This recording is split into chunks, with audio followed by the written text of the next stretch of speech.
Now we're going to look at the trap situation now here. Okay, this is our trap. Everything, here's the mark, thrower, everything rotating 90 degrees. Passing lane back, passing lane down. Here, this is the exact situation here. Here's the sideline here, dead disc. The end zone's actually back here. So it's almost like this situation here. You can see from the thrower's point of view, though, what that passing lane looks like, right? Boy, that guy is really wide open, that passing lane.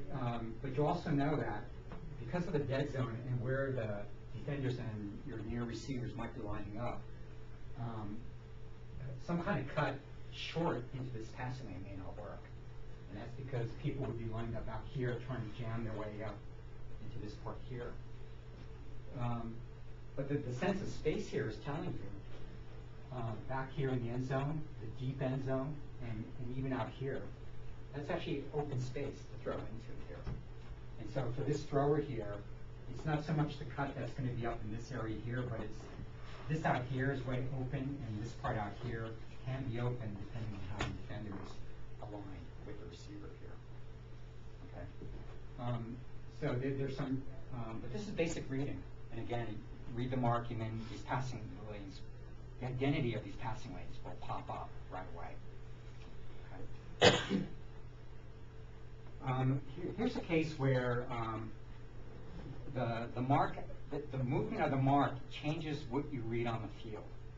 We're going to have a case here where here's the thrower. The original thrower has thrown to receiver number 1 right here.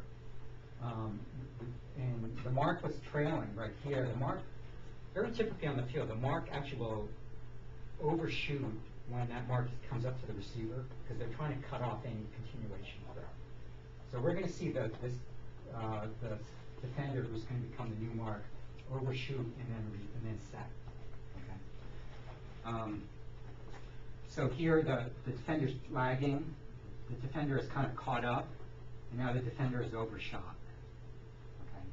And you can see that this pattern here, because the dead zone is defined by where the mark is, the dead zone itself has kind of rotated here for the time that the mark has caught up to the receiver and overshot to cut off the next throw.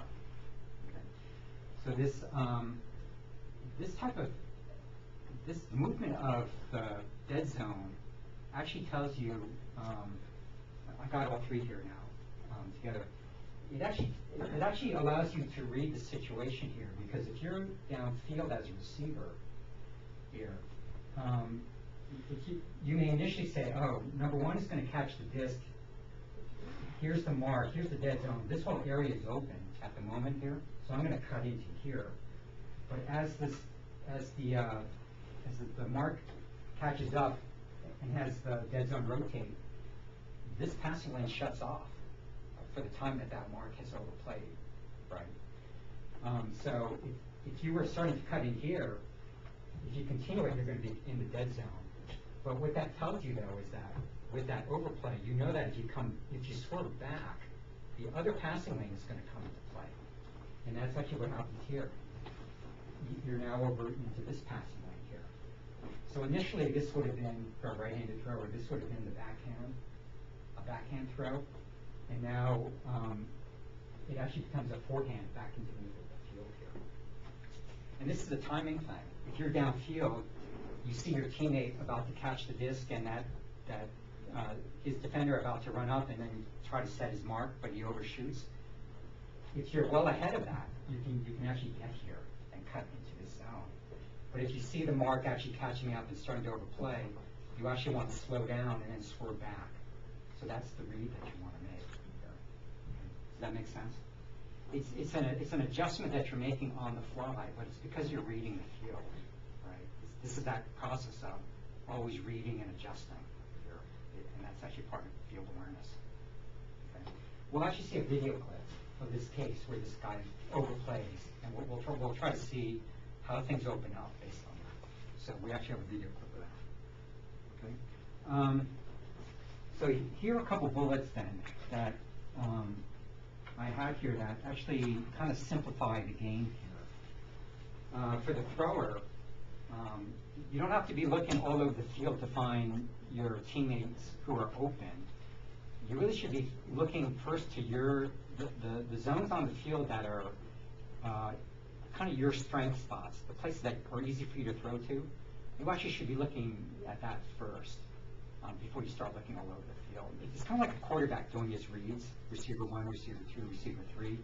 You really want to look to like spot 1, spot 2, spot 3, based on what you can throw and what the mark is, you know, whether they've taken away your forehand or your backhand. But in general, a lot of these are going to be, look to your major passing lane here. You may have a good deep throw off of you know, depending on your momentum, you may have a really good deep throw right away. Look for those. There may be something, depending on if the disc is moving sideways, you just may want to continue to across the field rather than look downfield. There are times when that's actually useful to do. But look to what's high percentage for you. As your throws get better, the areas that are high percentage for you are going to start expanding, and that's what you really want. But you never want to have to look to spots on the field where you have to force a throw, which is low percentage for you. So the flip side of that then, as a receiver, if you know that your thrower wants to look for his strength spots, you actually want to identify those and cut to those. And it's really, the guiding principle there is, where do you need to go to make the throw easy for that thrower? And if you really follow that simple rule, it's going to actually tell you where you want to go on the field. You won't just be making cuts to places where you think you may be open, but the thrower can't actually hit. You're going to be you'll be going to places where the thrower is likely to throw to. It governs a lot of situations where you're not sure whether you should cut, when you should cut, where you should cut. Just make it easy for the thrower. And this, of course, you have to know what your thrower's tendencies are, but you get to know that as you play with each other here. And this is part of it here too. Not every throw is a flat bullet. Take advantage of a lot of these outside-in throws, curved throws. It's really based on what's easy for the thrower, what space is available for the thrower, what can you throw. Your percentage rates actually go way up if you start to cut for space where the thrower can throw an easy curved throw or a floating throw, not a bullet. And then yes, 4 stars on that here. Okay. This is the thrower and receiver. On the flip side here, on defense, experienced players, as you go higher in ranks, these things really kick in for players. If you understand this as a defender, you just have to know that the thrower is going to be doing this and the receivers do this. This actually guides how you want to position against your receiver as you're covering somebody, because they're going to go for what's easy for that particular thrower under that case. So you can really actually slide around and reposition and play smarter defense just by following these principles here. Okay. Questions on this? Okay.